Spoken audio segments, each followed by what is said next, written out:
The lies were just beginning, and the truth, whatever it was about to tear a family apart.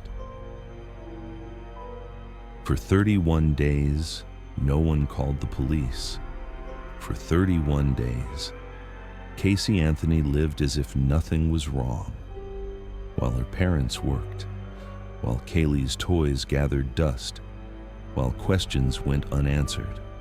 When Cindy finally took the phone and dialed 911, the silence shattered. Officers arrived at the house that night and began listening carefully to Casey's story.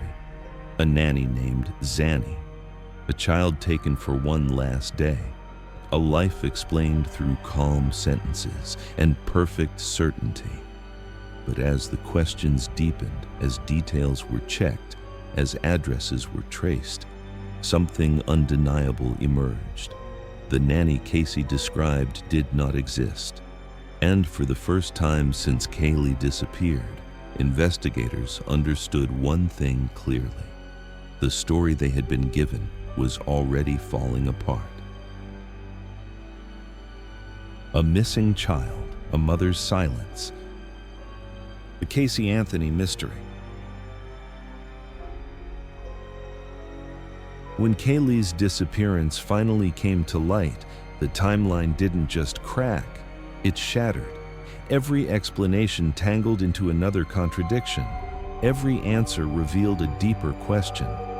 How could a mother celebrate, shop, dance, and smile, while her 2-year-old daughter was nowhere to be found? Part 1 showed us the silence. Part 2 reveals what grew inside that silence, the suspicion, the lies, and a story that no longer fit together. The deeper investigators looked, the more one truth became impossible to ignore. Someone wasn't just hiding something. Someone was rewriting the story. The morning after the initial interviews, detectives asked Casey to come in for further questioning. She agreed without hesitation.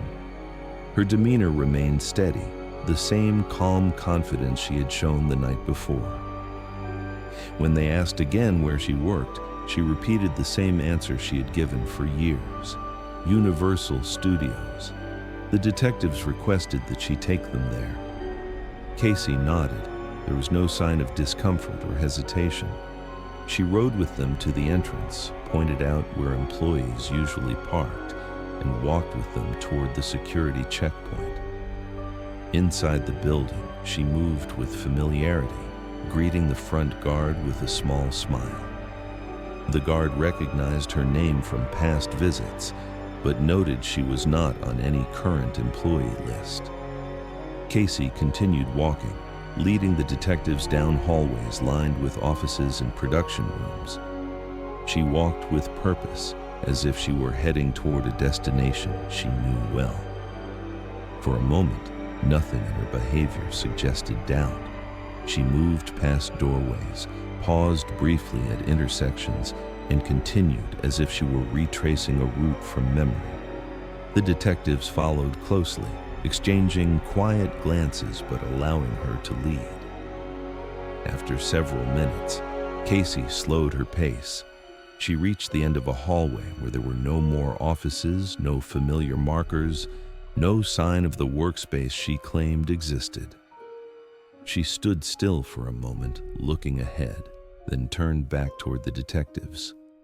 Her voice was calm when she finally spoke. She said she didn't actually work there. She said she hadn't worked at Universal for a long time.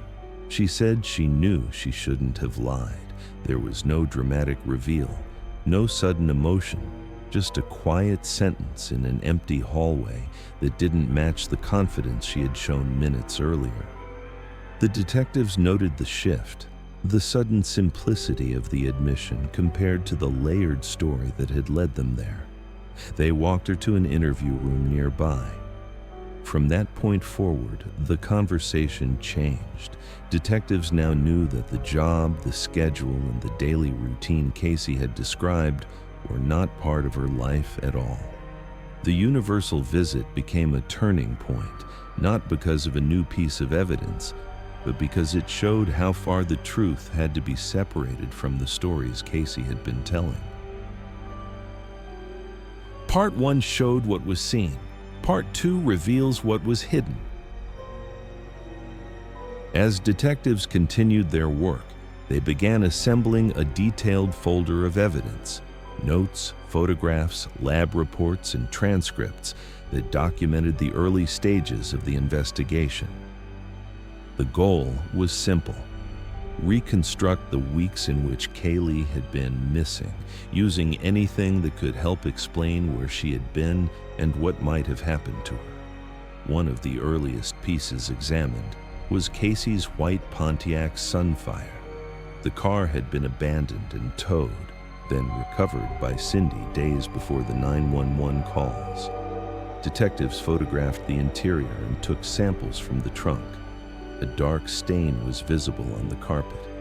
A trash bag inside contained old food and scraps of paper.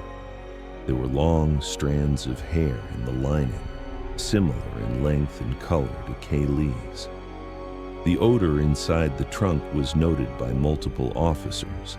They described it without speculation, recording only their observations, its strength, its location, and the fact that it seemed embedded in the fabric rather than tied to any single item. Forensic specialists were asked to review the samples. Their reports contained technical language and measured conclusions, focusing on chemical compounds and microscopic characteristics.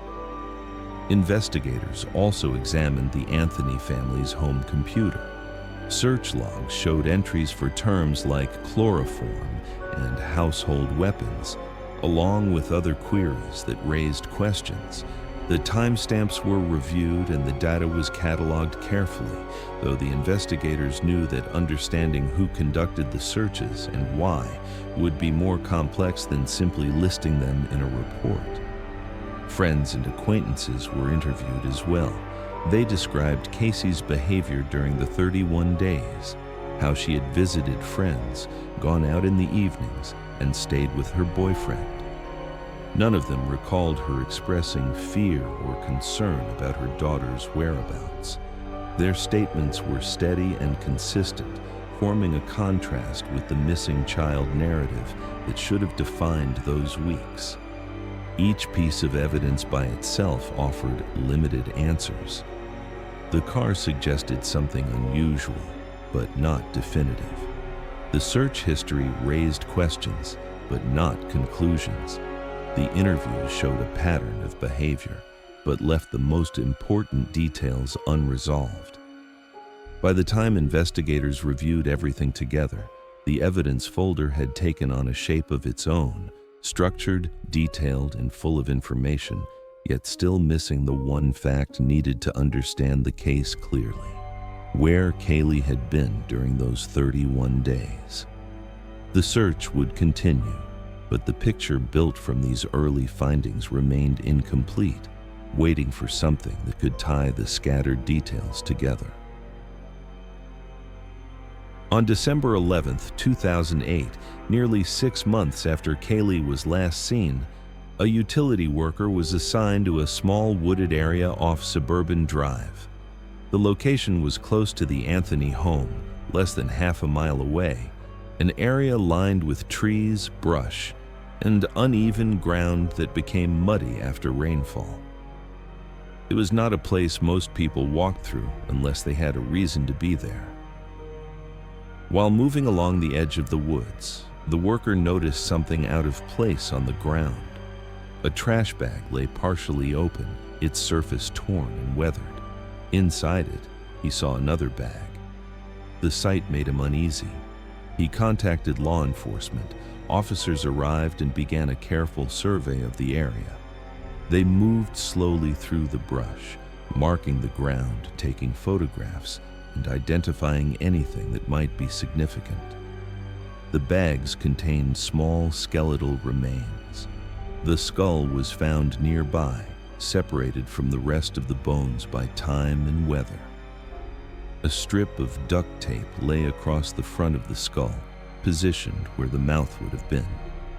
Fragments of clothing were scattered in the surrounding area. A small blanket, faded and worn, was recovered as well. Investigators recognized its pattern from items known to belong to Caylee. Because of the environment, heat, rain, and animals, the scene required careful documentation before any items could be removed. Over the next hours, the wooded area became a controlled site. Tents were set up. Evidence markers were placed on the ground in a wide circle around the main discovery point. Forensic teams sifted through leaves and soil, collecting anything that could help reconstruct how the remains came to be there. DNA testing later confirmed the identity. The remains belonged to Caylee Marie Anthony. The discovery brought the search to an end, but it did not provide the clarity investigators hoped for. The condition of the remains made it difficult to determine a precise cause of death. The environment had erased many of the details that could have explained what happened. What the scene did offer was location, timing, and a set of physical elements that would become central in the courtroom months later. It closed one part of the story but left the most critical questions unanswered. The trial began in May 2011 in Orlando, drawing long lines of people who waited outside the courthouse each morning. Seats in the courtroom were limited, and observers often arrived before sunrise to secure a place. The atmosphere inside was quiet and controlled, with every movement recorded, every reaction noted. The prosecution presented a structured theory built on timelines and physical findings. They focused on the 31 days in which Caylee had not been seen, the condition of the car trunk, the computer searches, and the items recovered from the wooded area. Their case relied on patterns, behavioral details, scientific reports, and the location where the remains were found. They did not claim to have a single explanation that answered every question, but they argued that the combined weight of the evidence pointed clearly toward responsibility. The defense offered a different account. They said Caylee had drowned accidentally in the family pool on June 16th. They said Casey panicked and hid the truth, shaped by years of fear and pressure. They claimed George Anthony had been involved in concealing what happened, an allegation he denied firmly when called to testify. Their narrative focused on the gaps in the forensic findings, places where decomposition or time had erased details that could have established a specific cause of death.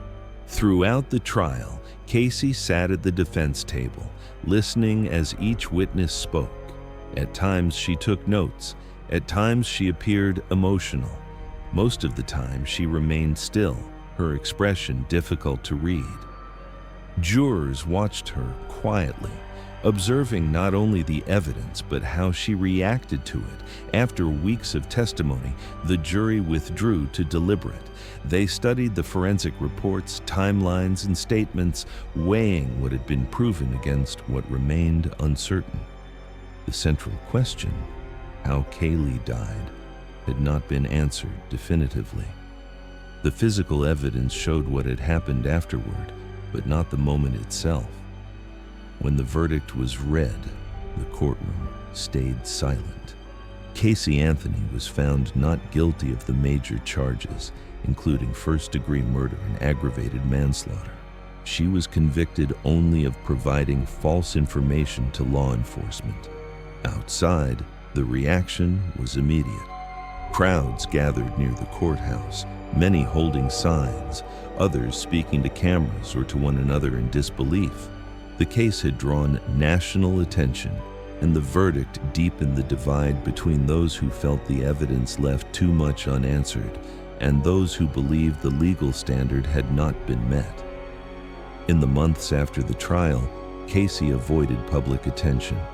She lived quietly, rarely appearing in public, and did not speak publicly for years.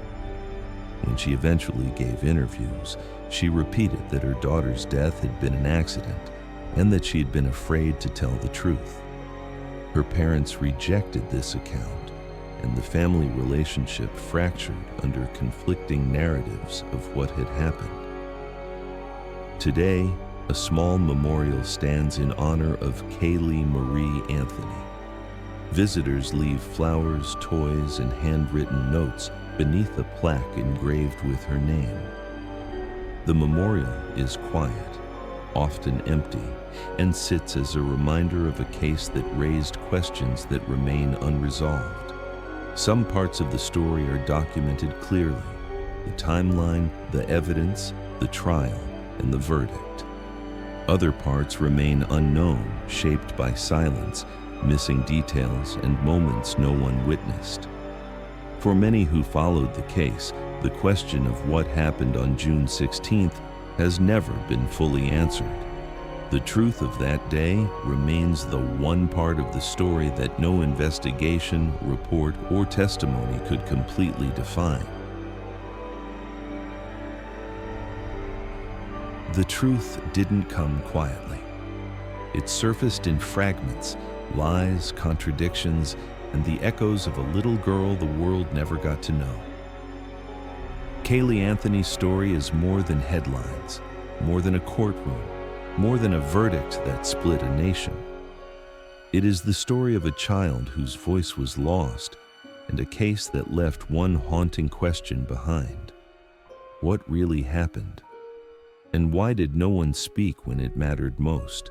Some answers may never come, but some stories stay with us, because silence can be louder than the truth. Next on True Echoes. Our next story begins far from Florida, on the very first day of 2006, in Richmond, Virginia. A family of 4 found in their own home dead, a crime so senseless, so brutal, it still haunts the city that tried to forget: the Harvey family murders. The truth coming soon on True Echoes. Not every truth screams. Some hide in contradictions. Which moment made you stop and question everything? What detail changed your perspective tonight? Share your thoughts. Your voice becomes part of the echo. And step into the echoes of truth.